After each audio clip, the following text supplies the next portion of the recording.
Hello, fellow Ninja DualBrew grounds and pods specialty coffee system owners with a leaky reservoir. I'm putting this video together because I've looked everywhere online and I just can't find anywhere that gave me the solution.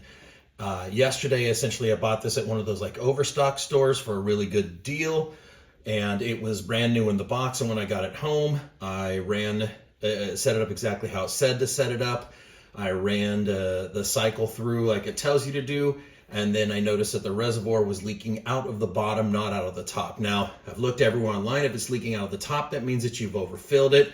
And if it's leaking where the carafe is, I'm actually not discussing that in this video. I'm specifically talking about the reservoir leaking out of the bottom. So let's go ahead and get into fixing it. One quick note on those overstock type of stores. Most of them are as is, so be careful when you're buying stuff. Even with this, where I bought it brand new in the box, it probably was a return potentially at one point, and obviously there was an issue with it with the leaking. So as it was leaking out of here, just right along here at the bottom, I tried priming it to make sure that there was a good vacuum seal. I tried doing what everyone says, where you dry it off and reset it, and everything that everyone said online. None of it seemed to work. But then I noticed, when I obviously couldn't take it back, that here on the bottom, there's no type of gasket or anything here that would create a proper seal. And I realized inside here, you kind of have a rubber gasket, but there's a lot of contact between plastic and plastic, which made me think that putting a gasket in would ultimately solve the problem. Now, something I did notice is there's an indent here, and it looks like there was probably a washer that should be here. I don't know if it's a manufacturer defect or if this fell out or it was thrown out with paperwork, who knows? But nowhere online could I find a picture that showed whether or not there was a gasket there. So I went to the local hardware store, actually just to a Lowe's. I couldn't find a rubber washer that would fit there. But I did find just standard O-rings. Now, these are the O-rings I picked up. They're number 10 O-rings. They're 11/16, which would be your outside diameter and 1/2 inch inside diameter. So I'll be honest with you, the 3/32, I have no idea what that means. So it's probably the depth of it, right? That's got to be the depth of it.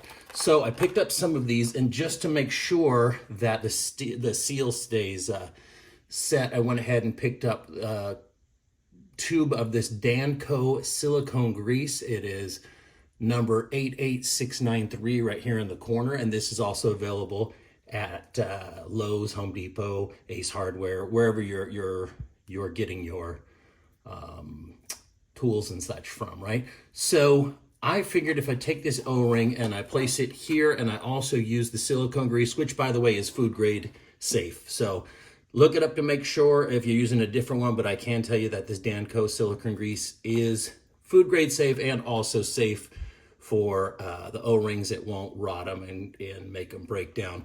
Now, this is good for long-term like sealing, so you don't have to go back and redo it. So what I'm going to do is essentially put a thin layer of the grease, put an O-ring on, another thin layer probably around the stem here, and then I'm going to place it into the spot that is built for it. And ultimately what I'm going to hope happens is that this O-ring creates a seal, but that we use the silicone to just reinforce that seal to ensure that there's no leakage. Now, I'm literally doing this on the fly and see how this goes. We'll test it together. If it leaks, then we'll know that this whole thing was worthless. So let's give it a shot. I want to go ahead and give a disclaimer that in no way am I a YouTube professional, so you might hear me breathing heavy or who knows. But I'm just the person that wants to solve a problem when I couldn't find a solution. So I'm going to go ahead and put just the thinnest layer right around here. And you can always clean up after, but keep in mind this just goes against plastic. So, and even still, it's all food grade. So we get that down there. And this is rather thick because it is a silicone base.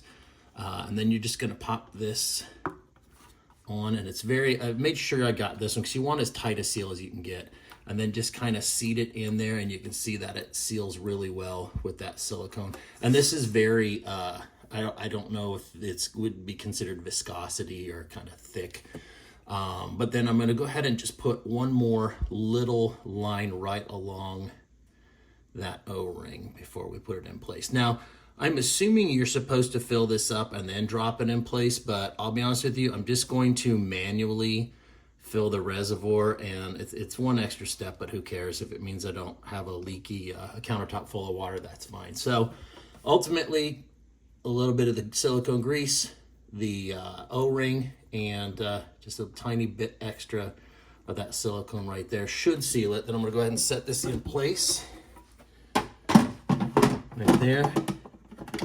Make sure that sits nice. So it does sit flush, which is nice, because I was concerned that the O-ring would sit a little too high. Now, the other concern is maybe this doesn't, it's not tall enough, or if it's not thick enough O-ring, then I would assume I could just put another one on. And between the O-ring and the silicone grease, it was like $8 total. I think with tax it was under $9. So it's an easy fix, right? It's a cheap fix. So let's fill it up with water and give it a test run. Now, I know all the experienced do-it-yourselfers and those that have worked with silicone grease are going to go ahead and tell you, or you're saying to yourself, you should probably wear gloves. And I'm going to go ahead and agree with you on that. I probably should have worn gloves. A little stickier than you would think, and definitely not coming off so easily. So I'm going to go ahead and fill the reservoir all the way up to full, and then I'm going to run a full carafe like they say to.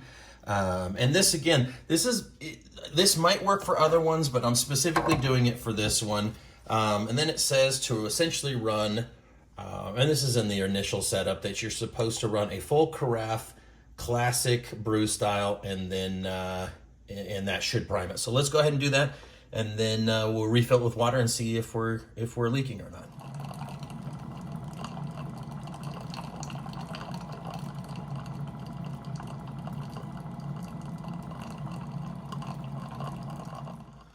All right, so I went ahead and ran a full carafe, just like it says, to prime the system.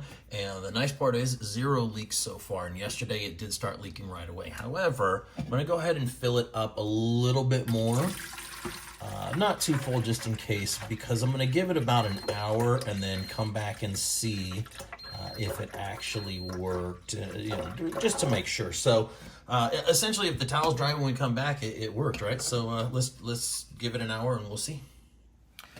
So here we are an hour later, and as you can see, there is 0 leakage going on, which is what we were looking for. I also noticed inside here, when it was leaking yesterday, there was always water that would pool up in here, and there is absolutely 0 water, which makes me think it's the perfect seal. So I hope this helps you if you're having a similar issue. I'm assuming it would probably work with any of the other systems, Ninja systems, or any of the other ones, if there's an O-ring that looks like it should be there, or some kind of silicone washer or whatever, rubber washer. So thank you for checking this out. I hope it helps you.